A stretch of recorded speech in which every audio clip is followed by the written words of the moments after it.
제가 기도하고 오늘 계속해서 욥기 강의하도록 하겠습니다. 하나님 아버지 감사합니다. 우리에게 좋은 날씨 주시고 또 우리 함께 모여서 우리가 함께 욥기를 공부하면서 더욱더 하나님 말씀을 깊이 알아가게 하시니 감사합니다. 아버지 이 시간 우리에게 지혜와 이해를 주셔서 이 주님의 말씀을 바르게 이해하고 이 말씀이 우리 머릿속에만 남는 게 아니라 우리 삶 가운데 능력으로 나타나게 하여 주시옵소서. 감사드리며 예수님 이름으로 기도합니다. 아멘. 네, 오늘은 본격적으로 이제 욥기 4장부터 욥의 세 친구들과 욥이 서로 나누는 그 대화의 내용들을 우리가 좀 보기 원합니다. 이전에 조금 복습을 하자면 지난주에 이제 3장을 얘기하면서 욥이 얼마나 큰 혼란 가운데 빠져 있는가 이것을 우리가 좀 강조를 했었죠. 그래서 이 혼란스러움, 이해가 안 돼서 왔다 갔다 하고 같은 사람이 말을 하는데도 주장이 중간에 바뀌기도 하고 엎어지기도 하고 이런 혼란스러움 가운데 대화가 시작이 됩니다. 그래서 이제 계속해서 4장부터 이제 욥과 세 친구들의 대화가 시작되는데요. 이 대화를 볼 때 좀 우리가 기억하고 나아가야 하는 것이 있습니다. 이게 뭐냐면 이 욥과 세 친구들이 이제 대화를 주고 받잖아요. 근데 지금 이 상황을 기억해야 돼요. 욥은 몸에 있는 육체의 모든 것이 망가지고 소유하고 있던 모든 것을 다 잃은, 심지어 가족까지 모두 다 잃은 상황에 있는 사람이고, 그리고 지금 이 세 친구들과 함께 일주일 동안 있다가 이제 그 중에 엘리바스라는 사람이 입을 엽니다.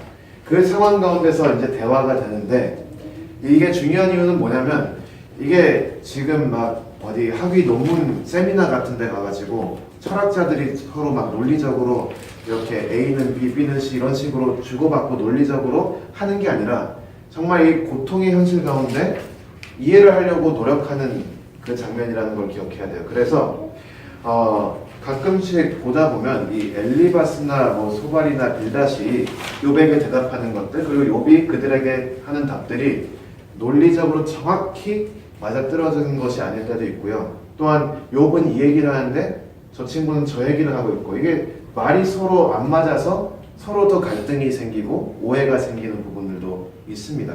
그래서 이게 무슨 저희 철학 논문과 같이 정확하게 논리적으로 다 맞춰져 있는 대화가 아니라 고통의 현실 가운데 나누는 대화라는 것을 우리가 기억하고 나아가야 하고요.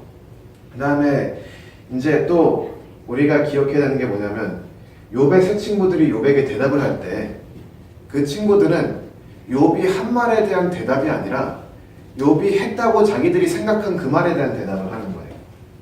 그 차이가 살짝 있습니다. 욥이 정확히 한 말에 대한 대답이면 대화가 될 텐데 그 세 친구들이 욥은 이런 말을 했을 거야 라고 자기들이 이렇게 오해를 해놓고 거기에 대한 답을 하는 경우들도 나와요. 그래서 오해가 점점 더 커지고요.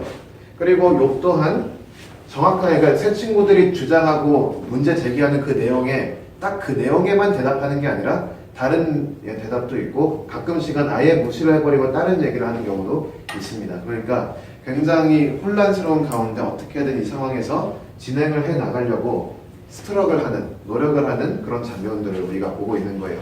그래서 우리가 이것을 막 로직으로 분석을 해가지고 뭐 A, B, C 이렇게 해가지고 분석해서 욥기가 말하는 신학은 정확히 이거다 이렇게 막 해가지고, 그러니까 이거는 뭐 이런 법칙을 세워서 공식을 세워서 이런 일을 뭐 고통을 당했을 때는 이렇게 해야 되고 뭐 고통을 더 크게 당했을 때는 이렇게 해야 되고 뭐 이런 식으로 뭐 공식을 세우는 게 아니라 정말 고난 가운데 그 현실 가운데 닥친 사람들이 머리를 맞대고 이것을 어떻게 해야 되나 이 장면을 그리는 것입니다. 그래서 그것을 전제로 하고 우리가 이제 4장부터 본격적으로 들어가도록 하겠습니다. 엘리바스가 먼저 시작해요. 엘리바스가 먼저 시작하고 이제 엘리바스, 빌닷, 소발 이 순서로 이렇게 세 번 돕니다. 이제 첫 번째가 이제 엘리바스와 욥의 대화인데 4장부터 5장은 엘리바스가 욥에게 위로를 해주는 내용이 있고요. 6장부터 7장은 엘리바스가 욥에게 위로를 해줬을 때 그 위로에 대한 욥의 리스폰스가 담겨져 있습니다. 엘리바스가 이제 처음 입을 열어서 4장과 5장 얘기를 할 때 굉장히 젠틀하고 굉장히 이렇게 보듬어 주려는 노력을 해요. 이 컨텍스트를 봐야 되는데 욥기 3장 보면 욥이 막 혼란스러운 가운데 자기가 태어난 날을 저주하면서 너무 괴롭다고 얘기를 합니다. 친구들에게. 그래서 너무 괴로워하는 그 친구를 보고 이렇게 막 얘기를 하는데 엘리바스가 가만히 있을 수가 없었던 거죠. 그러니까 위로를 해주려고 4장에 입을 엽니다. 근데 이 위로를 해주는 걸 자세히 보면 욥의 특정한 부분들을 공격하려고 말하는 건 아니에요. 우리가 좀 성경 말씀을 펴서 같이 읽으면서 좀 몇 가지 보도록 하겠습니다.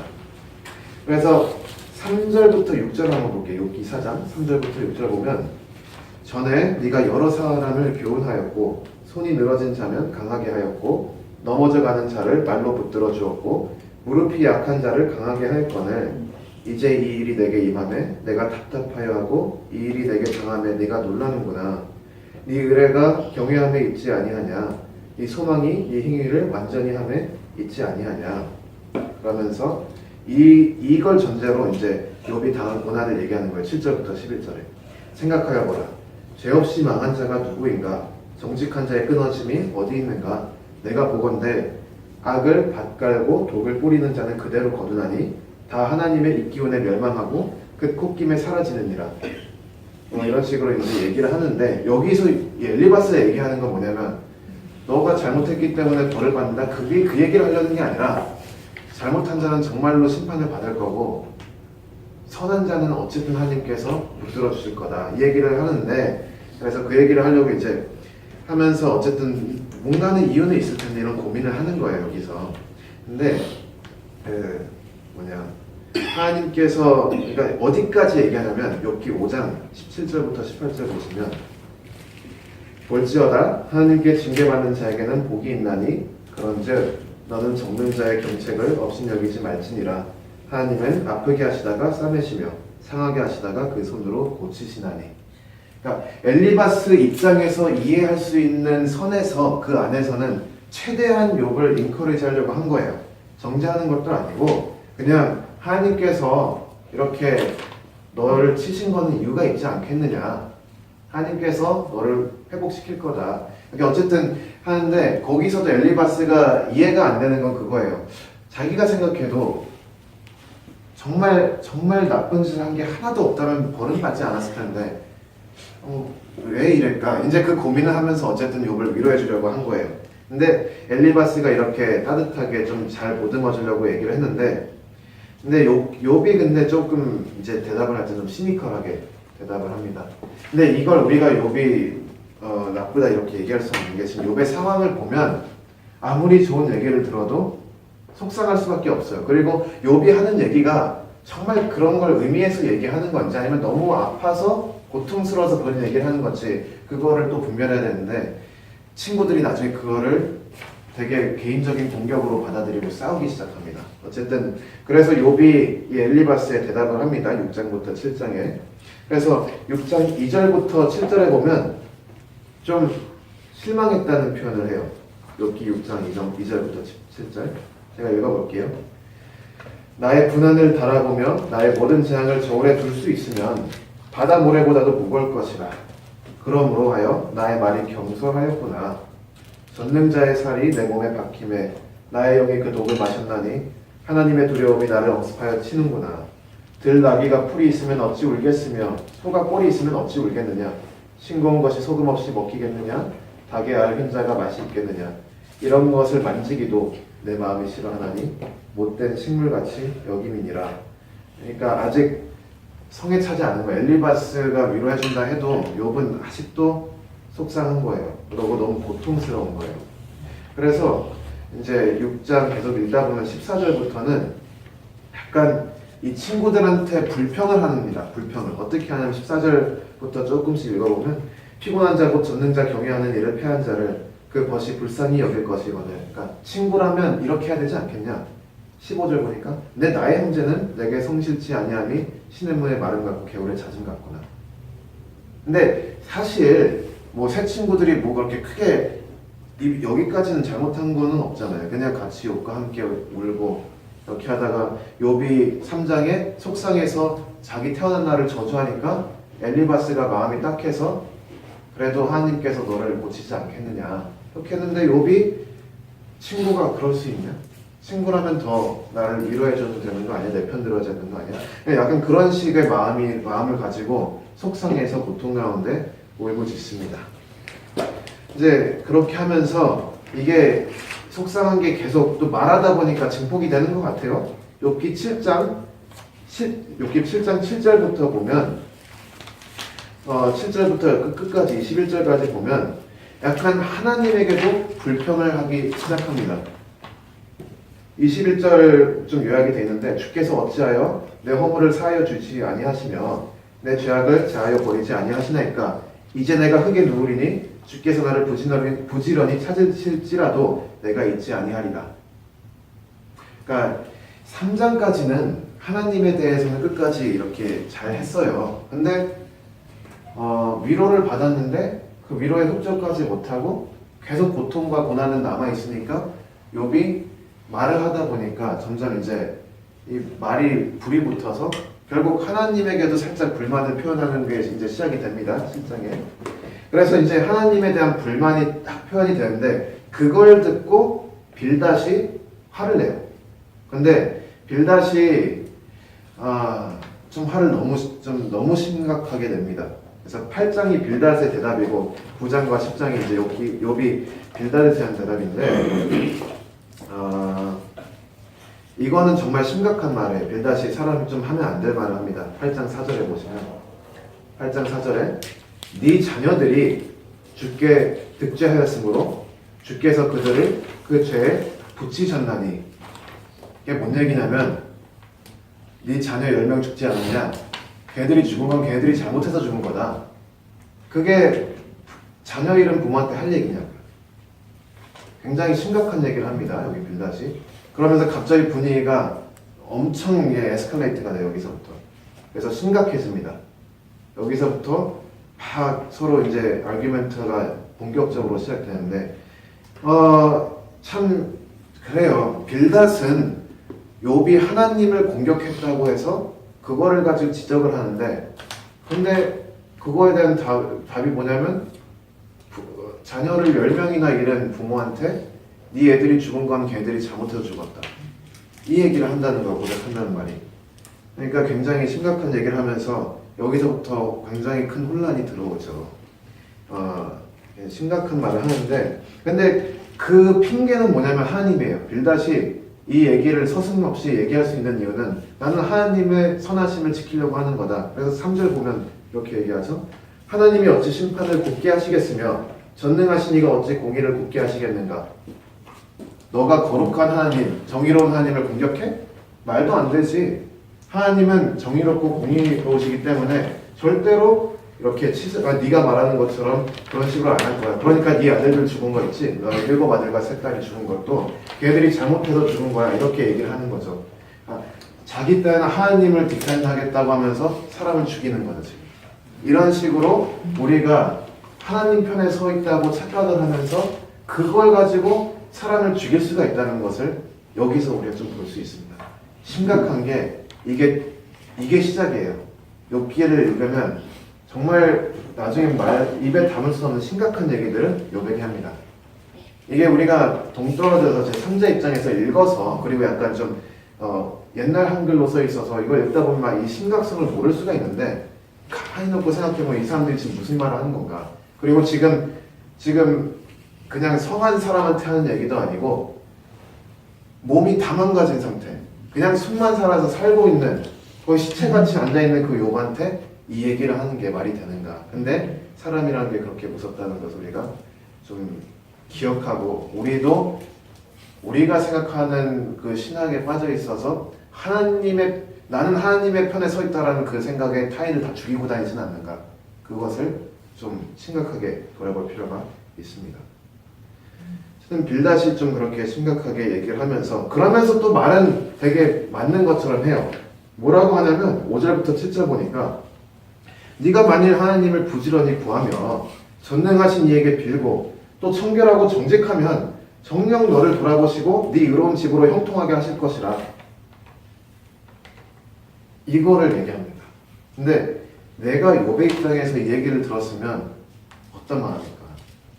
이게 지금 욥은 억울하잖아요. 지금 상태가 억울한 거예요. 그리고 우리가 욥기 1장 2장에서 봤듯이 욥처럼 아름답고 의롭고 하나님이 참 좋아하신 그런 사람도 없어요. 성경에. 욥은 정말로 의로운 사람이었는데 그 의로운 사람이 정말 잘못한 게 없고 그냥 하나님과 사단 사이에서 그런 일들이 오가고 해서 욥이 벌받은 거 우리는 알고 있잖아요. 그러니까 욥이 정결한 걸 우리는 알고 있습니다. 욥이 잘못해가지고 벌을 받은 게 아닌 걸 알고 있고 욥 자신도 자기 자신이 잘못한 건 없다라고 알고 있는데 물론 나중에 가면 그것조차도 흔들립니다. 하도 친구들이 공격을 하니까. 어쨌든 알고 있는데 지금 빌닷은 자기 신학에 빠져서 하나님 편에 쓴다 치고 욥한테 네가 청결하고 정직했으면 하나님이 너를 돌아보셨겠지. 네가 형통하게 됐겠지. 근데 네가 망했으니까 하나님한테 뭔가 너가 잘못한 거다.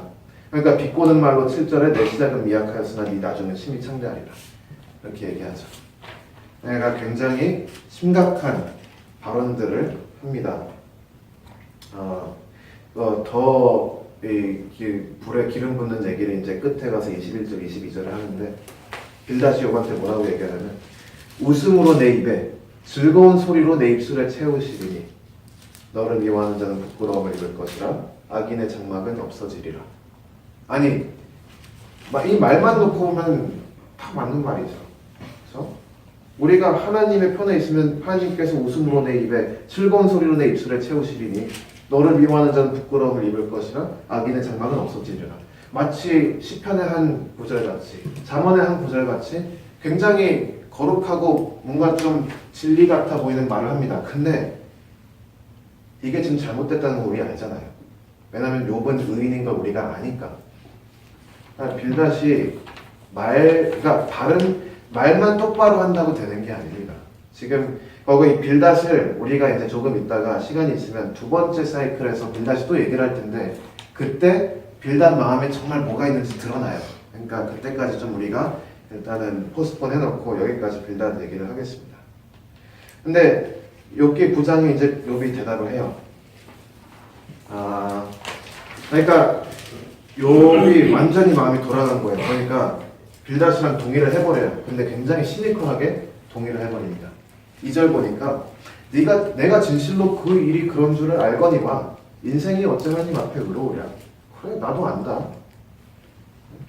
사람이 하나님과 쟁변하라 할지라도 첫마디에 한마디도 대답하지 못하리라. 이렇게 하면서 그냥 그래 뭐 네가 뭐 그런가. 근데 굉장히 지금 시니컬하죠 사람이. 그래서 계속 이제 쭉 내용이 다 그런데 근데 이제 그 시니컬함이 22절부터 24절에 좀 이제 겉으로 드러나요. 22절부터 읽어보면 일이 다 일반이라. 그러므로 나는 말하기를 하나님이 순전한 자나 악한 자나 멸망시킨다 하나니. 순전한 자나 악한 자나 다 멸망합니다. 왜냐하면 나는 순전한데 나는 멸망했으니까. 그러니까 말이 나오면서 이게 몇 장 안 지났는데 심각해졌어요. 상황이 굉장히 심각해지고 욥기 3장까지 있었던 뭔가 엄청난 일이 있었음에도 흔들리지 않았던 욥이 친구들과 대화를 하면서 다 흔들려버리고 이제 이건 더 이상 걷잡을 수 없을 정도로 상태가 심각해집니다. 이제 그렇게 얘기하고 이제 10장 가면 그러니까 9장 끝쪽에 가면 이제 욥이 자기 상황에 대해서 이제 되게 슬퍼하면서 얘기를 하고 10장에서 특히 18절부터 22절 보면 이제 욥이 하나님께 챌린지를 합니다. 18절부터 20절 중요하니까 제가 읽어드릴게요. 주께서 나를 태에서 나오게 하셨으면 어찌미니까? 그렇지 아니하였다면 내가 기운이 끊어져 아무 눈에도 보이지 아니하였을 것이라. 그러니까 이 18절 말씀이 3장 말씀이랑 연결해서 봐야 되는데 3장은 하나님 얘기는 안 했어요. 그냥 자기가 태어난 날이 저주스럽다 이렇게까지 얘기했는데 18절에는 이제 왜 하나님께서 나를 태어나게 하셨냐. 그러니까 심각해진 거다. 한층 더. 있어도 없었던 것 같이 되어 태에서 바로 무덤으로 옮겼으리이다. 하나님이 나를 태어나지만 않게 했으면 그냥 나는 바로 생명도 없이 바로 죽지 않았을 거냐. 20절 계속 읽을게요. 내 날은 적지 아니하나이까 그런즉 그치시고 나를 버려두사 저기 평안하게 하옵시되 내가 돌아오지 못할 땅 곧 어둡고 죽음의 그늘진 땅으로 가기 전에 그리하옵소서. 이 땅은 어두워서 흑암 같고 죽음의 그늘이 져서 아무 구별이 없고 광명도 흑암 같으니이다. 하나님에 대한 공격이죠. 특히 창세기 1장과 2장에 대한 공격입니다. 하나님께서 만드신 그 창조의 세계에 대해서 이 땅은 이제 어두워서 흑암 같다. 죽음의 그늘이 져서 아무 구별도 없고 광명도 흑암 같습니다. 하나님께서 가장 참 많으신 빛 또한 그냥 흑암 같다고 하면서 이제는 처음엔 안 그랬는데 친구들과 대하면서 친구들이 막 너무 괴롭히니까 근데 친구들과 싸울 힘도 없고 그러니까 하나님한테 그 분노가 막 나가는 거예요. 그래서 하나님 탓을 하고 하나님을 저주하고 막 하나님 당신이 잘못하지 않았습니까? 이게 여기서 터져나오는 거예요. 욥기 10장. 근데 이렇게 하나님을 아예 대놓고 공격을 했으니 소발이 가만히 있지는 않습니다. 그래서 욥기 11장은 소발이 대답하는 건데 뭐 대단해요. 1절부터 12절 말씀이 아주 대놓고 욥을 공격하는 내용으로 가득 차 있습니다. 2절 말씀 소발이 처음 하는 얘기가 그거예요. 말이 많으니 어찌 대답이 없으랴. 네가 말이 너무 많다. 내가 네 입을 다물게 하겠다. 지금 살아서 겨우 숨만 쉬면서 살아가는 욥을 앞에 두고 말이 너무 많아. 그게 그러니까 이게 이 신학 논쟁에 빠져서 자기가 막 그 믿고 있던 그 시스템이 공격받으면 없어요. 뭐 친구도 뭐고 없어요. 욥이 아무리 자기 앞에 눈앞에 고통받고 쓰러져 가고 지금 가족도 다 잃고 자식도 열이나 다 죽고 그러고 아내까지 버리고 간 그 욥한테 그리고 심지어 몸도 다 망가져가지고 숨만 쉬고 살아있는 그 욥한테 가장 처음 하는 말이 네 말이 너무 많다. 네가 어떻게 하나님을 공격할 수 있느냐? 그거예요. 사람보다 신학이 먼저 가는 거예요. 그런데 먼저 간 신학이 올바른 신학이었으면 몰라. 올바른 신학은 뭐예요? 하나님 사랑, 이웃 사랑.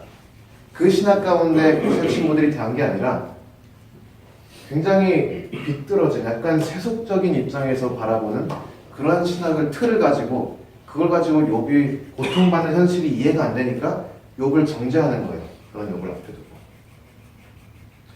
3절 보니까 네 자랑하는 말이 어떻게 사람으로 잠잠하게 하였으며 넌 너무 말도 많고 너무 자랑한다. 이렇게 얘기하는 거예요. 소발이.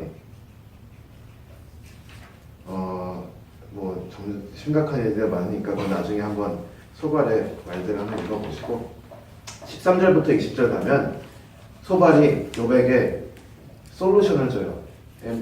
병원 가면 메디컬 닥터가 이제 뭐 아침 저녁으로 약 이렇게 먹고 뭐 짠 음식 조심하고 뭐 이렇게 솔루션 주듯이 그게 이제 소발의 솔루션이 13절부터 20절까지 있는데 이런 내용이 되게 많은데 이 상황을 우리가 알고 읽으면 이게 굉장히 심각한 얘기를 많이 합니다. 그러니까 요약하자면 네가 죄 지어서 그런 거니까 죄를 버려라. 네가 우리한테 말하지 않는 엄청난 심각한 죄가 네 안에 있으니까 네가 이런 거다. 그러니까 현실을 모르고 자기 생각으로 판단을 해버리고 욥이 분명히 엄청 큰 죄인일 거라고 판단을 내린 다음에 죄를 회개하라고 얘기를 해요. 근데 우리는 알죠? 욥기 1장 2장에 보면 욥은 잘못해서 죄를 지어서 고난을 받은 게 아니라 오히려 너무 의롭고 하나님께서 너무 의로움을 좋아하셔서 이 고난이 온 거예요. 그러니까 소발은 하나님과 정반대로 이제 이해를 해버린 거죠. 말은 하나님 편에 서 있다 얘기하면서 실제로는 하나님과 대립 상태에 들어간 겁니다. 이게 하나님과 개인적인 관계 없는 신학의 무서움이에요. 신학은 사람을 이렇게 죽일 수가 있습니다. 우리가 정말로 겸손히 기도 가운데 하나님 정말 처절한 그 겸손과 하나님을 사랑하고자 하는 그 갈망 가운데 말씀을 정말 겸손하게 읽어야 되는데 자기가 막 그 시스템 만들어 놓고 내가 막 너무 쉽게 빨리 판단하고 그런 식으로 이렇게 사람을 죽일 수가 있다는 거예요.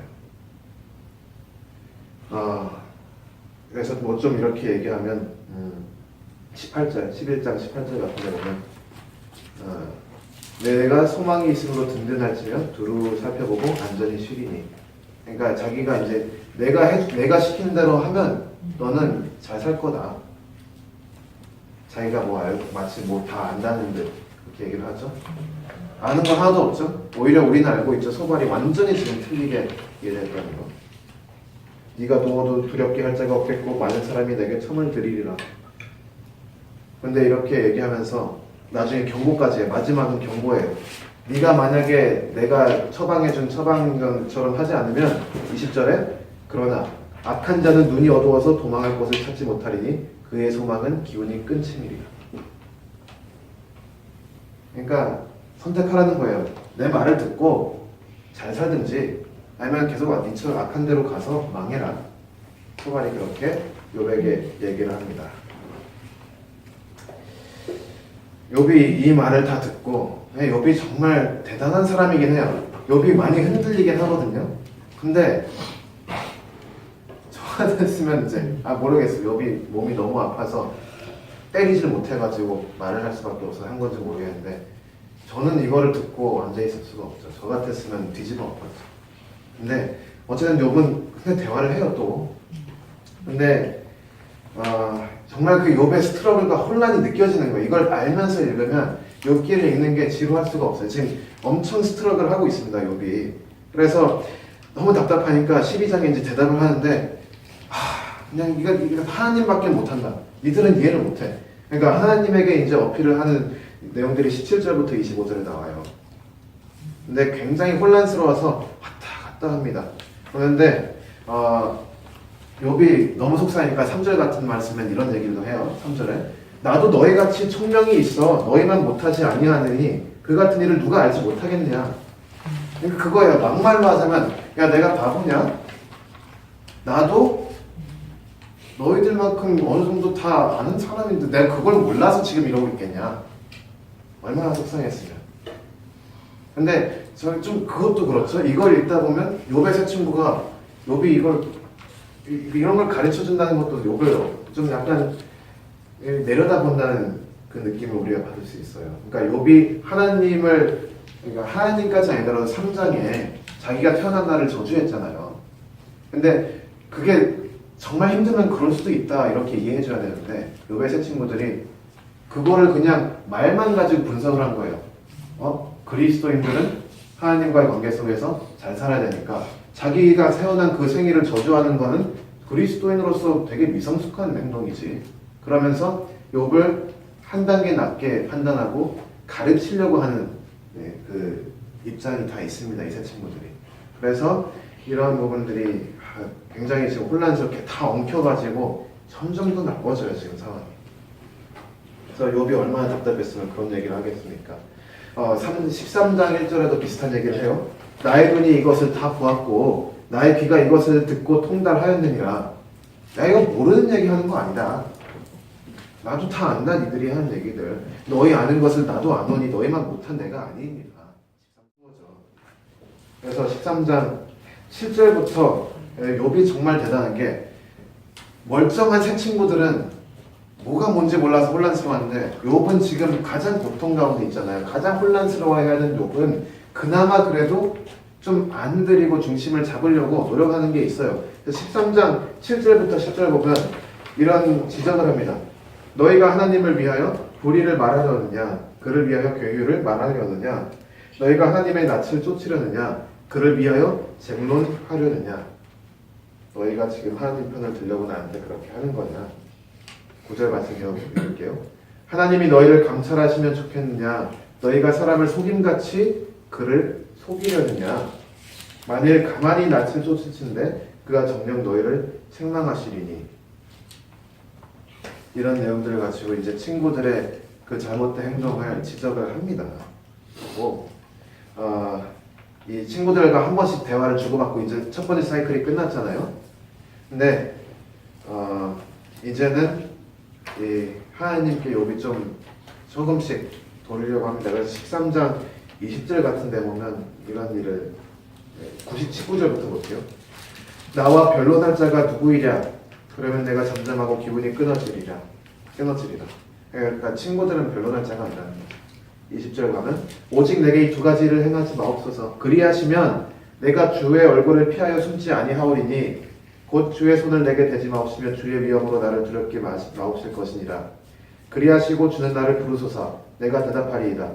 그러니까 이제 주님께 다시 고개를 돌린 거여서 주님과 이제 좀 대화를 해보려고, 이 혼란과 고통 가운데 그래도 좀 하나님과 좀 대화를 해보려고, 친구들과 말을 해도 안 통하고 친구들은 오히려 너무 심각하게 공격하니까 하나님께 고개를 돌리는 것입니다. 이렇게 해서 욥과 세 친구들의 첫 번째 대화 사이클이 끝납니다. 3장까지만 해도 좀 어느 정도 이게 좀 컨테인 돼 있었는데 4장까지만 해도 엘리바스의 첫 번째 대화는 그래도 좀 도우려고 하고 보듬으려고 하고 했어요. 근데 그게 딱 거기까지만 가고 욥이 거기서 한 번 더 불평을 하니까 그거에 대해서 폭발을 하면서 빌닷과 소발이 폭발을 하면서 이게 이렇게 커진 거예요.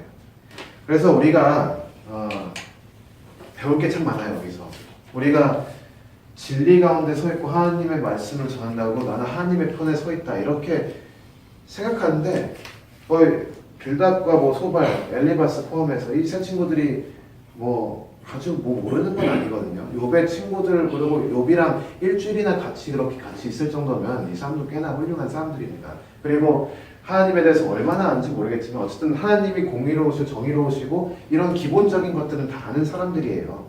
그런데도 자기가 하나님의 편에 서서 내 하나님을 너가 공격해? 나는 하나님을 내가 대변할 거야. 어폴로제틱스를 할 거야 하면서 사람을 죽이는 게 여기에 나옵니다. 그래서 우리가 끊임없이 조심해야 되고 또한 우리가 배워야 되는 게 뭐냐면 하나님 말씀 앞에 내가 얼마나 무지한가, 내가 아는 것이 얼마나 틀릴 수가 있는가. 심지어 그냥 그것만 놓고 봤을 때는 어디 시편 말씀 따온 것 같이 잠언 말씀 따온 것 같이 정말 하나님 말씀 같은 얘기를 하는데도 그 얘기를 하면서 내가 얼마나 하나님과 대적할 수가 있을까. 그거를 우리가 조심해야 됩니다. 이 세 친구들을 통해서 우리가 겸손과 이 신학적 교만함의 무서움을 배워야 돼요. 그리고 하나님께서 어쨌든 가장 중요한 게 뭐라고 하셨습니까? 하나님 사랑 그리고 이웃 사랑. 내 이웃을 내 몸과 같이 사랑하라. 그게 율법의 완성이라고 얘기하잖아요. 그러니까 율법을 바르게 이해하면 결국 이웃 사랑과 하나님 사랑이 되는데 이 사람들은 율법을 이해한 것 보이나 예수님 기준으로 하면 완전 탈락인 거예요. 지금. 이웃을 사랑하긴커녕 죽이고 있잖아요. 율법을. 하나님 말씀으로 죽이고 있잖아요.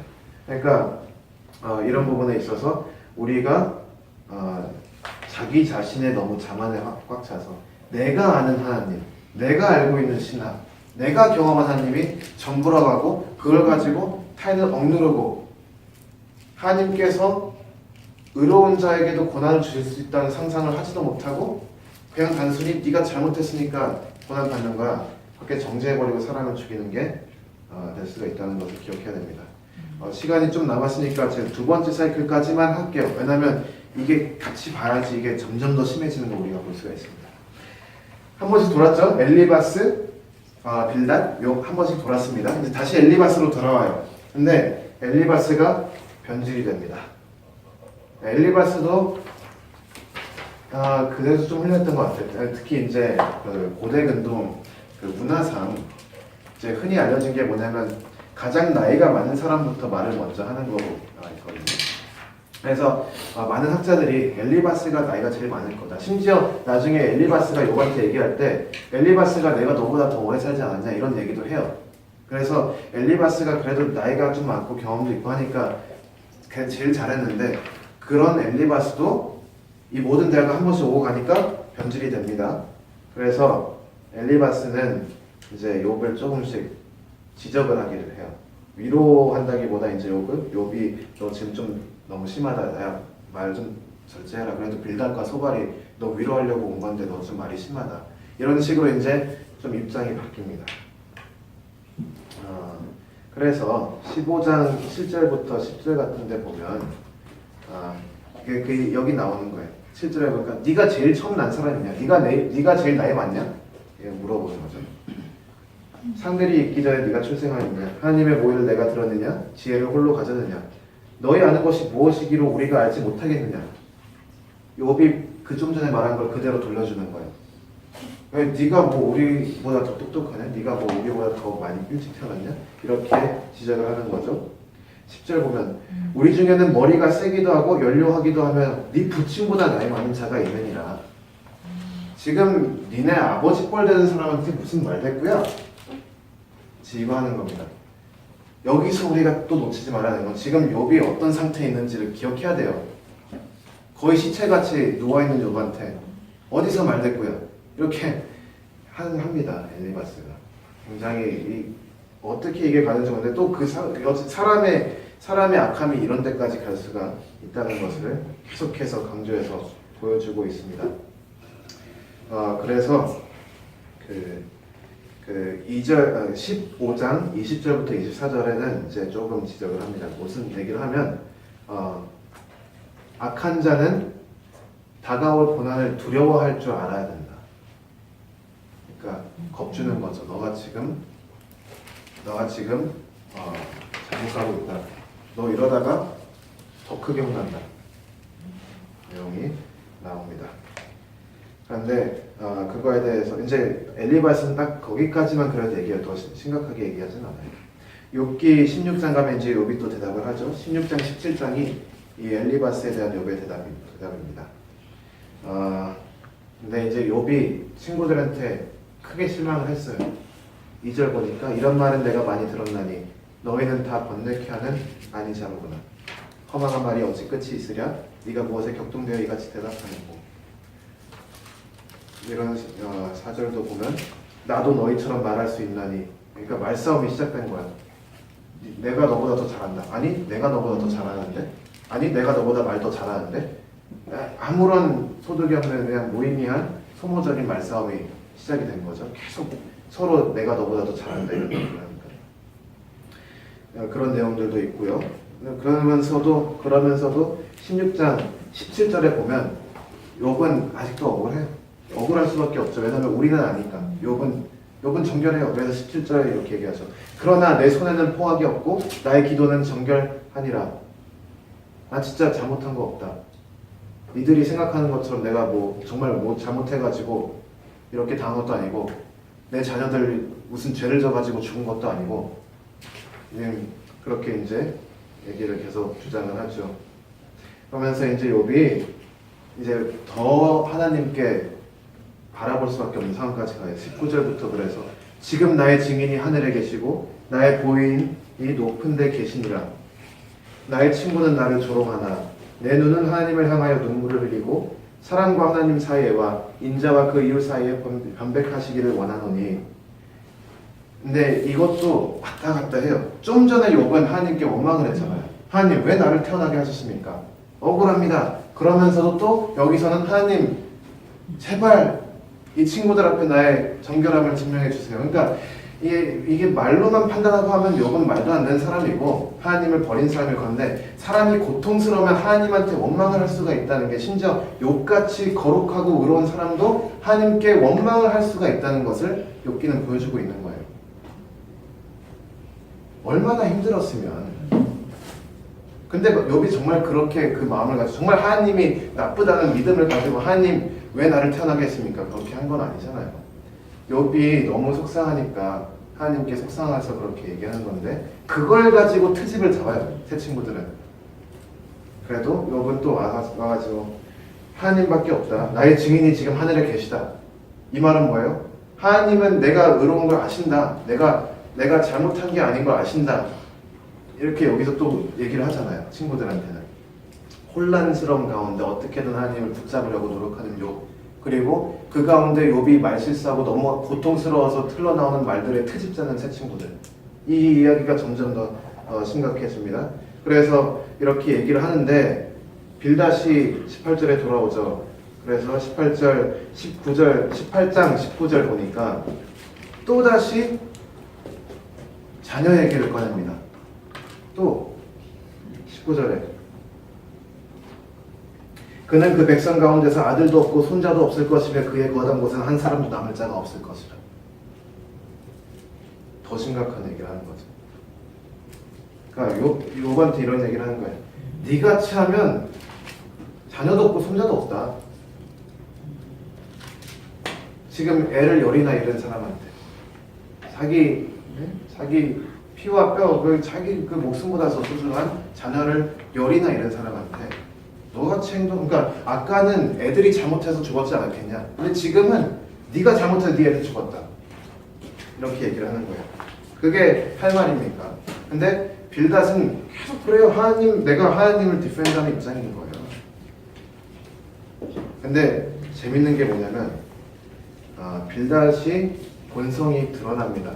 말하다가 흘러나와요. 빌닷이 8장 3절 좀 돌아갈까요? 여기 8장 3절 처음 얘기할 때 그때는 뭐라고 했냐면 8장 3절에는 이렇게 얘기합니다. 하나님이 어찌 심판을 굳게 하시겠으며 전능하시니가 어찌 공의를 굳게 하시겠는가. 무슨 얘기냐면 빌닷이 이제 말을 시작하면서 하나님 얘기를 꺼내잖아요. 하나님은 그런 사람이 아니다. 그런 분이 아니다. 내가 하나님 편에 서서 하나님이 너가 정죄하는 그런 분이 아니라는 걸 내가 증명하겠다. 하나님을 내가 증명하겠다. 그 입장에 서 있는 거예요. 그러니까 어쨌든 핑계는 하나님에 대해서 하나님을 디펜드하기 위해서 말을 꺼낸 거예요, 처음에. 근데 욥기 18장 3절 가보세요. 욥기 18장 3절 가면 본성이 드러나요. 어찌하여 우리를 짐승으로 여기며 부정하게 보느냐. 더 이상 하나님에 대한 얘기가 아니라 우리에 대한 얘기인 거예요. 엘리바스, 빌닷, 소발. 그게 본성인 거예요, 사실. 빌닷은 하나님이 공격당한 거에 대해서 분노하는 게 아니라 내가 알고 있는 신학이 공격당해서 분노하는 거예요.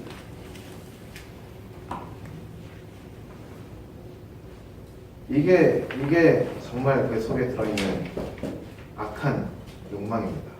그러니까 지금 빌닷이 욥을 공격하고 자식들 죽은 거 가지고 2번이나 거들먹거리면서 욥을 공격하는 이유는 자기 신학이 완벽하기 때문에 그래요.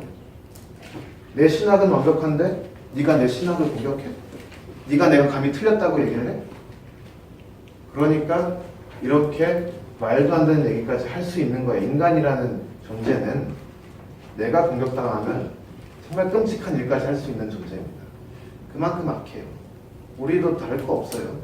우리도 우리가 빌닷보다 그렇게 훌륭하다고 볼 수 없죠. 빌닷도 인간이고 우리도 인간인데. 그러니까 우리도 조심해야 된다는 것을 배워야 하고, 내가 정말 하나님 편에 서 있는가, 아니면 하나님을 가지고 내 주장을 하려고 하는 건가, 그걸 끊임없이 계속 분별을 해야 돼요. 그리고 그러려면 정말 엄청난 겸손함이 필요한 거예요.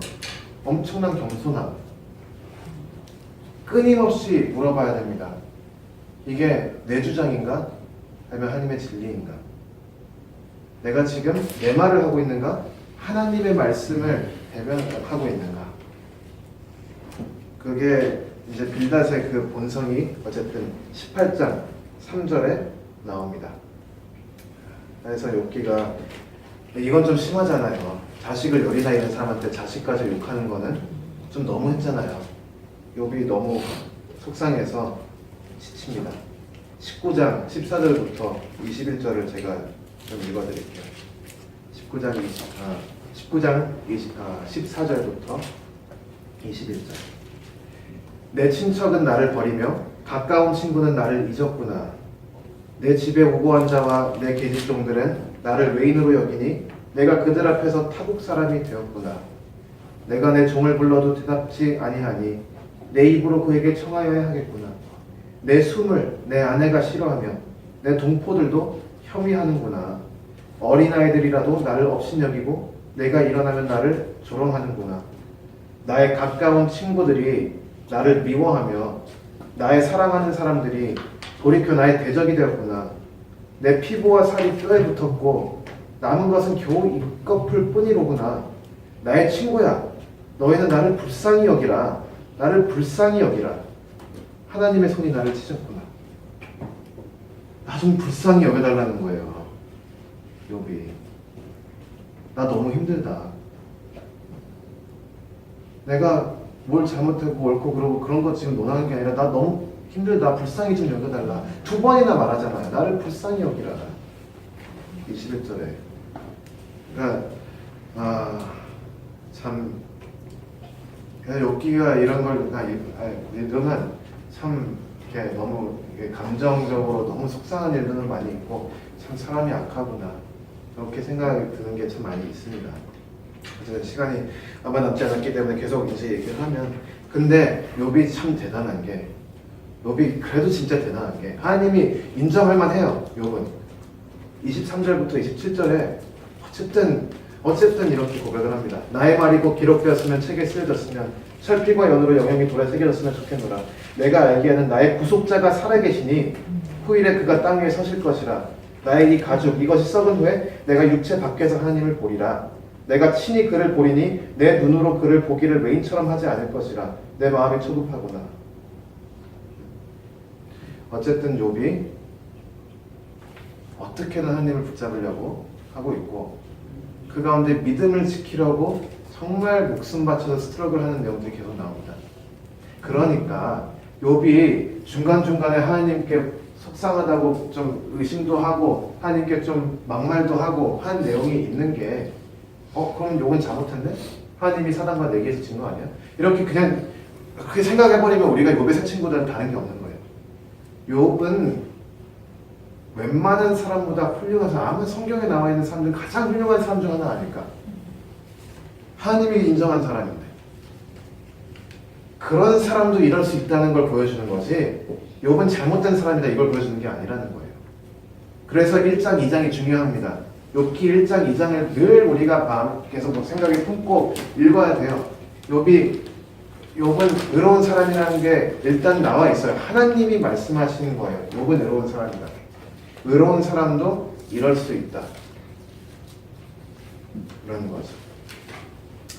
어쨌든 그래서 이렇게 자기 믿음을 다시 한번 하나님에 대한 믿음을 고백하고 다시 한번 붙잡고 있는데 소발이 들어와서 또 공격을 합니다.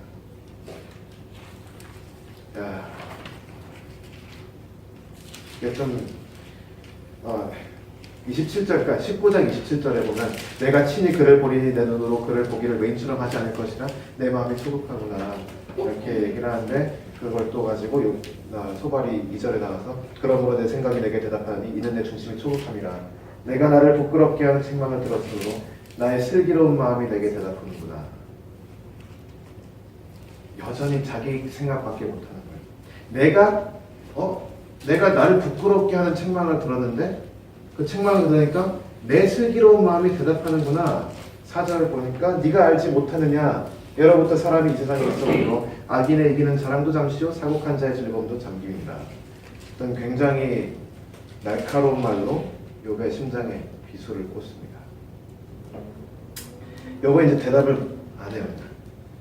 안 하고 21장에 그냥 소발한테 대답은 하는데 포기를 해요. 2절 3절 보면 너희는 내 말을 자세히 들으라. 이것이 너희의 위로가 될 것이니라. 나를 용납하여 말하게 하라. 내가 말한 후에 또 조롱할지니라.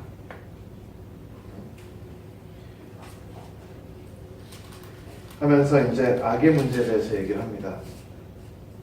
21장 17절 보면 이런 얘기가 나오죠. 악인의 등불이 꺼짐이나 재앙이 그들에게 임함이나 하나님이 진노하사 그들을 공복케 하십니다. 그들이 바람 앞에 검불같이 폭풍에 불려가는 겨같이 되는 일이 몇 번이나 있었느냐. 뭐 그래 악인들이 심판받긴 하지. 근데 실제로 심판받는 악인들이 몇 명이나 있어. 현실을 봐봐. 악인들 중에 잘 사는 사람들 많은데. 욥이 이제 그 얘기를 하는 겁니다. 23절부터 26절 보면 이런 얘기를 해요. 어떤 사람은 죽도록 기운이 충실하여 평강하며 안일하고 그 그릇에는 젖이 가득하며 그 골수는 윤택하였고 어떤 사람은 죽도록 마음에 고통하고 복을 맛보지 못하였어도 이 둘이 일반으로 흙 속에 눕고 그 위에 부더기가 덮이는구나. 잘 살든 못 살든 다 죽는 건 똑같은 거 아니냐. 얼마나 속상했으면 그 의롭다는 그 욥이 이런 얘기를 했겠습니까? 이 내용은 이미 전도서의 내용까지 품고 있는. 근데 이건 나중에 가서 얘기하고요.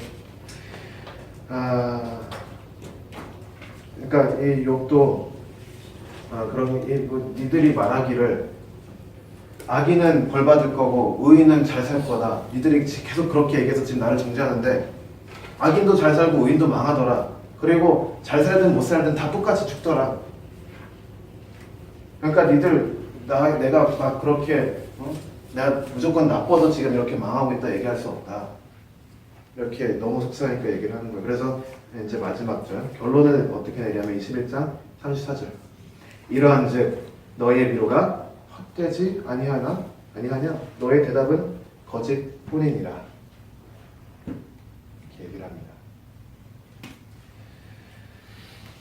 그리스도인들이 힘들면 아무리 욥처럼 의로운 사람도 불평할 수 있어요. 아니 하나님, 의인들에게 왜 나쁜 일이 일어나고 악인들은 왜 이렇게 잘 사나요? 이렇게 물어볼 수가 있는 거고, 또 욥 같은 경우는 너무 이 세 친구들이 악하면 망하고 선하면 잘 된다 딱 그 공식을 가지고 욥을 너무 이렇게 압박을 주니까 욥이 너 그렇게만 말할 수 없다. 악한 사람들 중에서 잘 사는 사람도 있고 뭐 나쁜 사람들 중에 선한 사람도 망하는 경우도 있고 어차피 둘 다 똑같이 죽지 않느냐 이렇게 얘기하는데, 저는 이런 엄청난 혼란 가운데 지금 우리가 여기서 좀 일단 멈춰야 된다. 다음 주에 이제 계속 이어서 할 텐데, 우리가 여기서 어쨌든 알 수 있는 거는 지금 완전 케이오스다.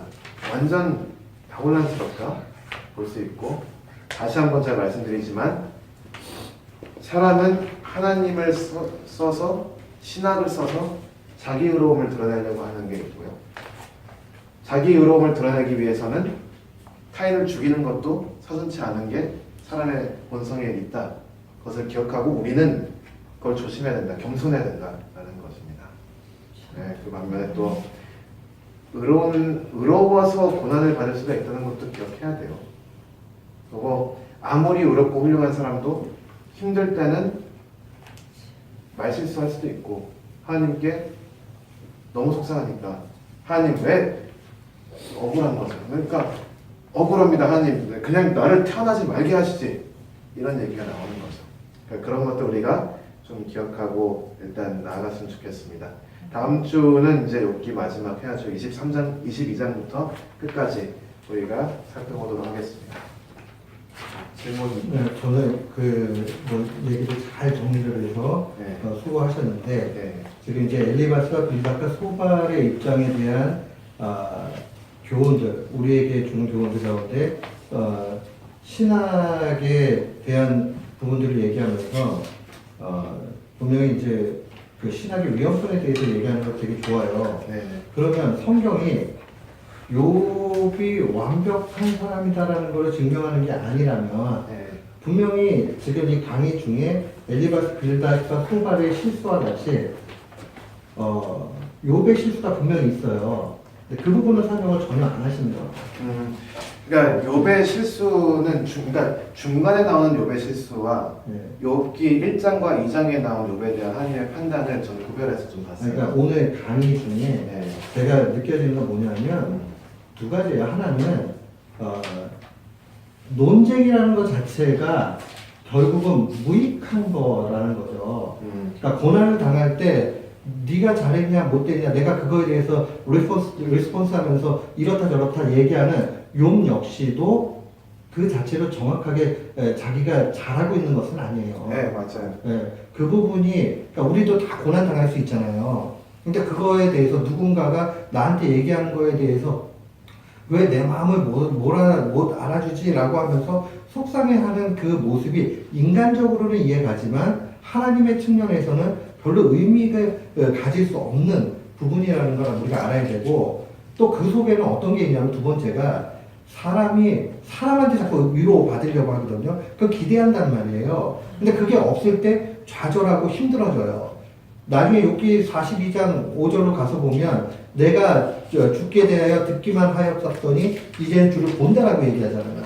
듣는 거하고 보는 거는 보는 거는 직접 경험이고 듣는 거는 간접 경험이죠. 부분적으로 아는 거고 이건 조금 더 알게 되는 거예요. 그런 측면에서 보면 욥이 지금 이 논쟁을 하고 있는 이 자체가 욥 역시도 작은 지식을 가지고 하는 거죠. 오히려 그냥 거기에서는요, 하나님과 대면해가지고 해결해야 되는 것이 더 옳은 거죠. 논쟁해봤자 어차피 서로 간에 이게 지금 욥은 욥 나름대로의 자기 신학이 있는 거고 새 친구는 새 친구의 자기 신학이 있단 말이에요. 여기서는 답이 안 나와요. 그냥 하나님 앞에 가는 수밖에 없다라는 걸 보여주는 거죠. 네. 좋은 지적인 것 같아요. 저는 그 부분을 좀 놓친 것 같아요, 여기서. 근데, 그래서 욥이 이제 3장에 입을 열잖아요.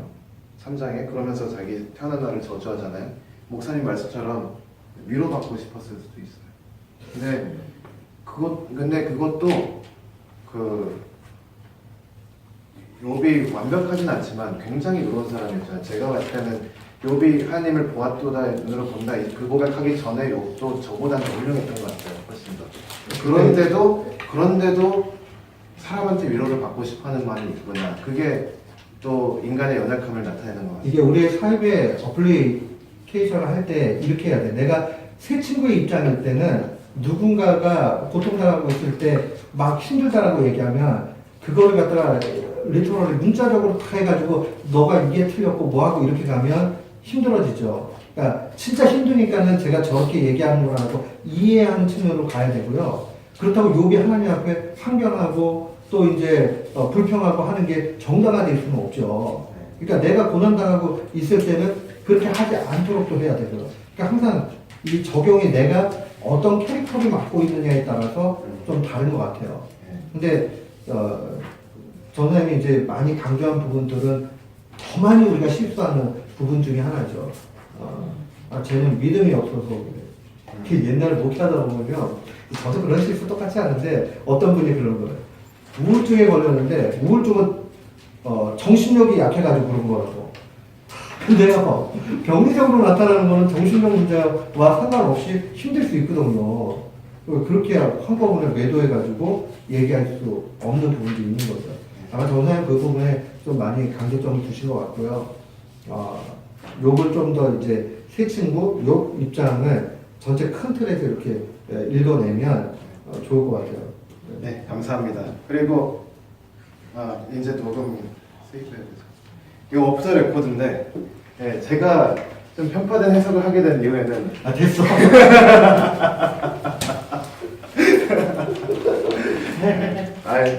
우리 목사님과 제 관계가 욥과 새 친구의 관계가 아니었을까. 물론 목사님께서 저를 더 훌륭한 사람으로 만드시고자 지적하신 거겠죠. 네, 감사합니다. 다 해줘요 위로를. 그래가지고 제가 힘들 때 위로보다 지적을 하시는데 이건 오프 더 레코드예요. 여기 다 됐네. 거기 다 있는데. 근데 여기선 제가 정신 누르고 왔는 얘기예요. 어쨌든 감사합니다. 다음 주에 이제 욥기 마지막. 수고하셨습니다. 한 4번을 강조하던 거야.